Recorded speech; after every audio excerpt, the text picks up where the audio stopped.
Shalom, selamat pagi Bapak Ibu Saudara-saudari yang terkasih di dalam Tuhan. Pada kesempatan ini kita akan bersama-sama belajar satu bagian daripada kebenaran firman Tuhan. Salah satu poin daripada 7 dosa yang mematikan, yaitu tentang kerakusan. Mari kita tundukkan kepala kita dan kita berdoa kepada Tuhan. Bapa, kami bersyukur buat hari ini Tuhan sudah tolong dan pimpin kami di sepanjang waktu yang ada. Kami akan belajar kebenaran firman-Mu, biarlah kiranya Tuhan mengaruniakan hikmat bijaksana lebih lagi pada kami. Kami serahkan waktu ini sepenuhnya ke dalam tangan-Mu. Di dalam nama Tuhan kami Yesus Kristus kami sudah berdoa. Amin. Bapak Ibu Saudara-saudari yang terkasih di dalam Tuhan, mari kita membuka Alkitab kita di dalam Bilangan pasal yang ke-11 ayat yang ke-31 sampai yang ke-35. Demikianlah bunyi firman Tuhan. Lalu bertiuplah angin yang dari Tuhan asalnya, dibawanya lah burung-burung puyuh dari sebelah laut, dan dihamburkannya ke atas tempat perkemahan dan di sekelilingnya.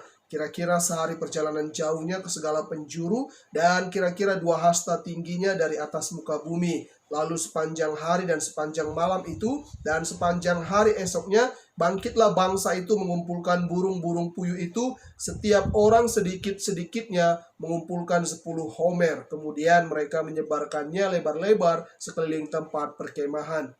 Selagi daging itu ada di mulut mereka, sebelum dikunyah, maka bangkitlah murka Tuhan terhadap bangsa itu, dan Tuhan memukul bangsa itu dengan suatu tulah yang sangat besar. Sebab itu dinamailah tempat itu Kibrot Tawa, karena di sanalah dikuburkan orang-orang yang bernafsu rakus. Dari Kibrot Tawa berangkatlah bangsa itu ke Hazerot, dan mereka tinggal di situ. Seperti yang sudah tadi saya sebutkan, bahwa kita akan belajar tentang salah satu bagian dari 7 dosa yang mematikan, yaitu kerakusan. Apa yang dimaksud dengan kerakusan? Kerakusan adalah suatu sikap berlebihan terhadap makanan yang dinyatakan dalam bentuk pengkonsumsian dan tindak lanjut terhadapnya. Jadi ketika kita mempunyai satu nafsu yang berlebihan atau keinginan yang berlebihan untuk mengkonsumsi makanan, maka ini merupakan satu tindak kerakusan, over untuk mengkonsumsi makanan. Dan perhatikan bahwa kandungan maknanya ternyata bisa jauh lebih luas, karena ketika ada orang-orang yang semacam khawatir, cemas terhadap makanan-makanan tertentu, lalu menjauhkan diri daripadanya, ini merupakan satu ketakutan juga. Dan tentu poin yang lebih luas pengertian daripada kerakusan ini ialah bahwa ini terletak pada cara di dalam menindaklanjuti kerakusan itu sendiri. Jadi kita bisa melihat bagaimana seperti yang ditunjukkan dalam kisah ini, bagaimana Allah memberikan semacam teguran dalam bentuk hukuman kepada orang Israel terkait dengan sikap kerakusan mereka. Di situ disebutkan, selagi daging itu ada di mulut mereka, sebelum dikunyah, maka bangkitlah murka Tuhan terhadap bangsa itu, dan Tuhan memukul bangsa itu dengan suatu tulah yang sangat besar. Sebab itu dinamai tempat itu Kibrot Tawa, karena di sanalah dikuburkan orang-orang yang bernafsu rakus. Nah, kita melihat bagaimana mereka begitu kaget, shock dengan makanan yang berlimpah, dengan daging dari burung puyuh yang diberikan oleh Allah kepada mereka, dan mereka melakukan tindakan yang over terhadapnya. Sehari semalaman, bahkan sehari esoknya, mereka melakukan tindakan untuk mengumpulkan sedemikian rupa makanan-makanan tersebut. Dan ini merupakan satu tindak berlebihan terhadap makanan. Dan seperti yang sudah saya sebutkan tadi, bahwa ketika kita melakukan tindak berlebihan atau memiliki sikap berlebihan terhadap makanan, ini merupakan satu poin kerakusan yang maknanya jauh lebih luas dan kita bisa memahaminya. Dan tentu menjadi pertanyaan, mengapa ini disebut sebagai satu poin yang bagian daripada dosa yang mematikan? Mengapa kerakusan ini disebut sebagai dosa yang mematikan? Yang pertama, kalau kita melihat di ayat yang ke-32, dalam pembacaan tadi disebutkan bahwa lalu sepanjang hari dan sepanjang malam itu, dan sepanjang hari esoknya, bangkitlah bangsa itu mengumpulkan burung-burung puyuh itu, setiap orang sedikit-dikitnya mengumpulkan 10 homer. Kemudian mereka menyebarkannya lebar-lebar sekeliling tempat perkemahan. Di sini kita bisa melihat bahwa sikap sikap kerakusan ini, tindakan kerakusan ini merupakan satu tindakan yang meragukan providensia Allah dalam kehidupan ini. Kita ketika bertindak rakus atau bersikap rakus, kita sedang meragukan providensia dalam Allah dalam kehidupan kita. Mengapa kita meragukan providensia Allah? Karena kita mengumpulkan suatu makanan dalam bentuk yang melampaui dari apa yang kita butuhkan. Bahkan waktu yang kita berikan juga over untuk hal tersebut. Sebagaimana dalam gambaran orang-orang Israel, sehari, semalam, dan sehari esoknya mereka lakukan pengumpulan terhadap daging burung puyuh. Dan ini merupakan satu tindak yang meragukan akan pemeliharaan Allah bagi mereka. Bukankah mereka mengetahui dan sudah punya pengalaman tentunya di dalam kekurangan sekalipun Allah tetap mencukupi mereka. Bahkan mereka tidak hanya tercukupi, mereka pun berkelimpahan. Dan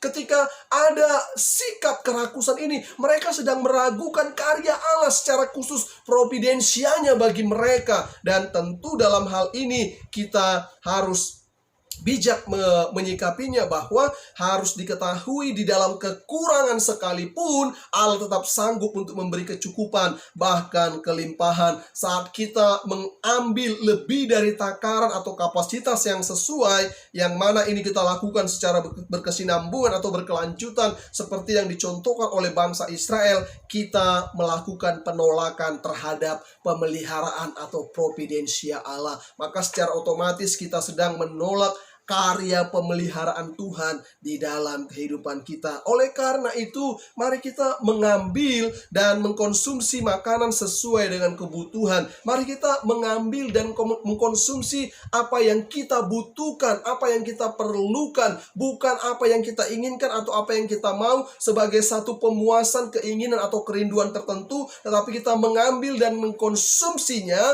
sesuai dengan kebutuhan, dan kita meyakini bahwa karya providensia Allah akan terus nyatakan kepada kita, sebagaimana di dalam doa Bapa kami ada penggalan yang menyatakan bahwa berikanlah kami pada hari ini makanan kami yang secukupnya. Jadi kita meyakini akan karya pemeliharaan Allah, dan kita tidak perlu bertindak over, mengambil melampaui dari apa yang menjadi kapasitas atau takaran kita yang seharusnya. Lalu selanjutnya, mengapa ini disebutkan sebagai dosa yang mematikan? Di dalam catatan Amsal pasal yang ke-23 ayat yang kedua disebutkan bahwa taruhlah sebuah pisau pada lehermu bila besar nafsumu.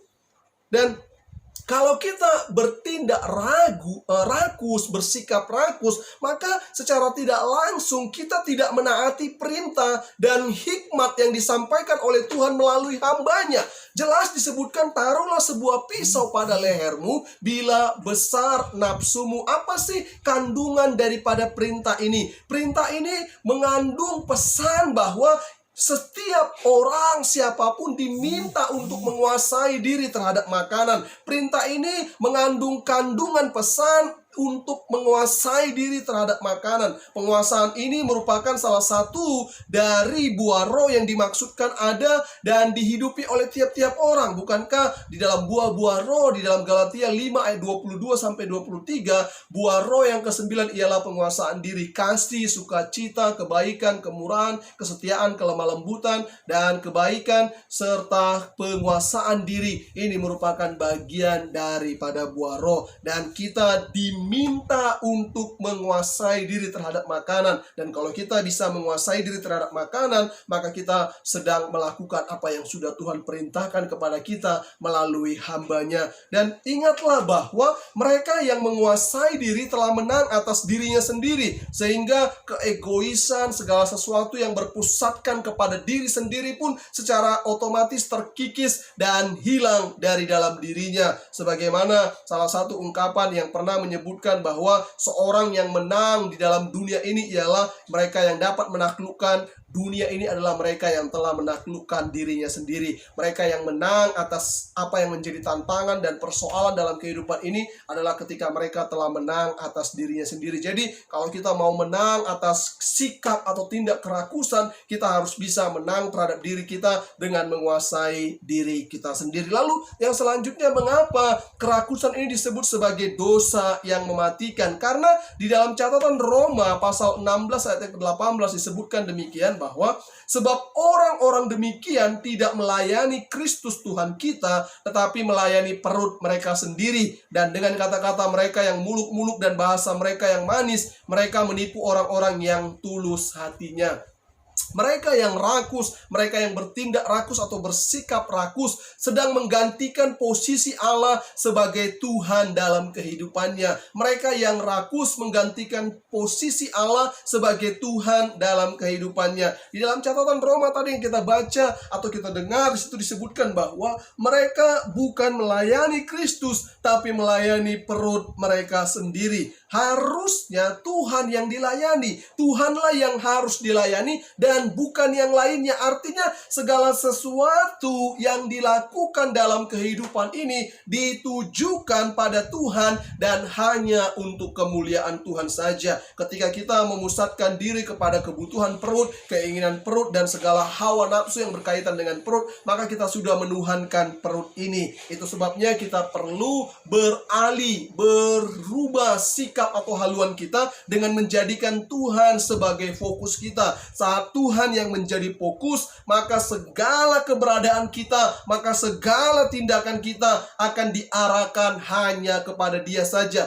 bukan pada yang lain. Jadi mari kita belajar bersama-sama untuk melayani Kristus. Kita hidup bukan hanya untuk makanan, tetapi juga untuk Kristus. Ada pertanyaan yang kadang-kala disampaikan, kamu makan untuk hidup atau hidup untuk makan? Kadang orang-orang berpikir bahwa dia hidup untuk makan, padahal kita makan untuk kita hidup. Artinya kita bukan memusatkan diri kita hanya kepada makanan semata, tetapi makanan itu menjadi salah satu penunjang untuk kita boleh memperoleh energi dan melakukan beberapa aktivitas di dalam perjalanan hidup ini. Jadi mari kita mengarahkan diri kita kepada fokus yang tepat, kepada fokus yang seharusnya, yaitu kepada Tuhan. Ketika Tuhan yang menjadi fokus kita, maka segala tindakan kita, maka segala keberadaan kita pasti akan diarahkan hanya kepada Dia, bukan yang lain. Dan ketika kita menjadikan Dia sebagai fokus, maka Dialah yang menjadi Tuhan atas kehidupan kita.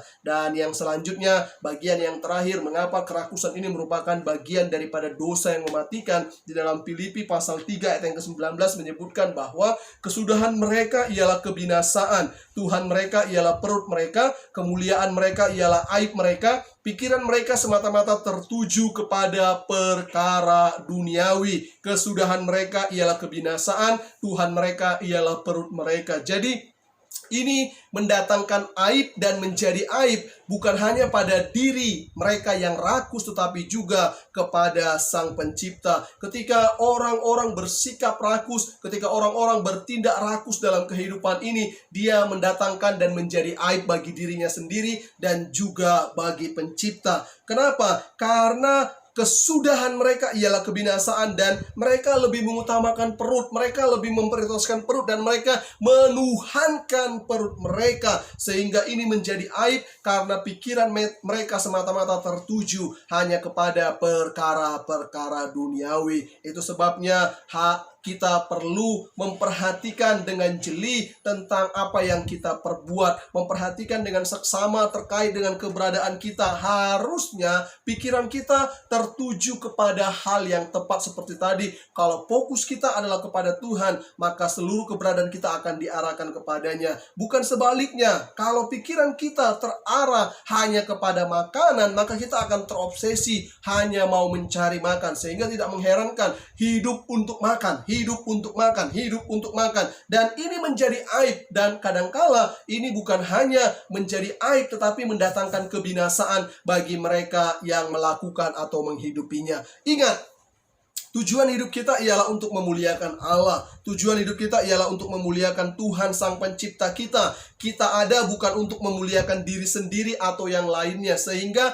kalau apa yang kita lakukan, harusnya kita tujukan, kita arahkan pada kemuliaan Tuhan itu sendiri. Oleh karena itu, mari kita menanamkan di dalam hati dan pikiran kita bahwa kita ada karena Tuhan, dan saya pun atau kita pun mau hidup hanya untuk kemuliaan Tuhan saja. Jadi Bapak Ibu saudara-saudari yang terkasih di dalam Tuhan, jelas kerakusan ini menjadi dosa yang mematikan, karena yang pertama ini meragukan akan karya providensia Allah dalam kehidupan kita, bahwa di dalam kekurangan sekalipun Allah sanggup mencukupi, bahkan memberi kelimpahan. Dan ini menjadi dosa yang mematikan. Sikap kerakusan menjadi dosa yang mematikan karena kita menggantikan posisi Allah. Kita tidak lagi menjadikan Tuhan sebagai prioritas kita yang terutama dalam kehidupan ini, tetapi perut kita. Dan kita juga menjadikan ini sebagai suatu aib. Kenapa? Karena kita telah